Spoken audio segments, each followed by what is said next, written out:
Hello friends, I am Mrinal. You are welcome to the job seekers. তো তোমরা সবাই যেটার জন্য অপেক্ষা করেছিলে যে ক্লার্কশিপের টাইপিং টেস্টের জন্য রেজাল্ট কবে বেরোবে, তো অলরেডি টাইপিং টেস্টের রেজাল্ট বেরিয়ে গেছে। 214 পাতার পিডিএফ পিএসসি আপলোড করেছে।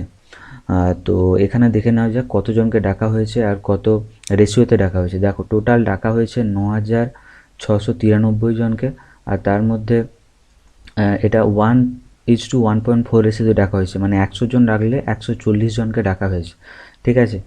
আর তোমাদের তোমাদের অনলাইনে ডকুমেন্ট ভেরিফিকেশান হবে।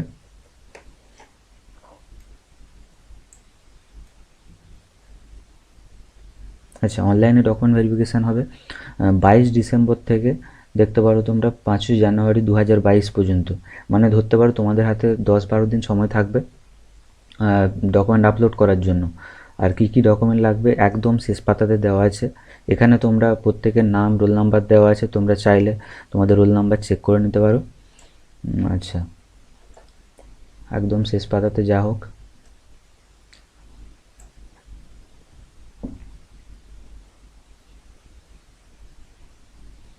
তো তোমরা দেখতেই পাচ্ছ এতটাই বেশি পেজ আছে যে এই দেখো তোমরা। আচ্ছা, তোমাদের 22 থেকে 5ই জানুয়ারি পর্যন্ত ডকুমেন্ট ভেরিফিকেশান হবে অনলাইনে।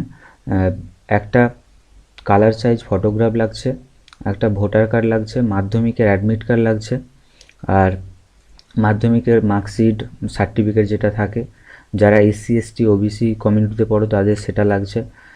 আর নো অবজেকশন সার্টিফিকেট, সাথে কেউ যদি স্পোর্ট পারসন হও তারা সেটার জন্য লাগবে, পিডাব্লিউডি হলে সেটা। তো এই ওয়েবসাইটে তোমরা আপলোড করবে wepscexamonline.co.in। স্ক্যান করে, সব মোবাইলে স্ক্যান করে বা ল্যাপটপে তোমরা স্ক্যান করে ডকুমেন্টগুলো আপলোড করতে পারো। আচ্ছা, এখানে হচ্ছে তোমাদের অ্যাটেস্টেশন লাগছে ভেরিফিকেশানের জন্য, দেখে নিতে পারো। এই গ্যাজেটের অফিসারের সাইন লাগছে।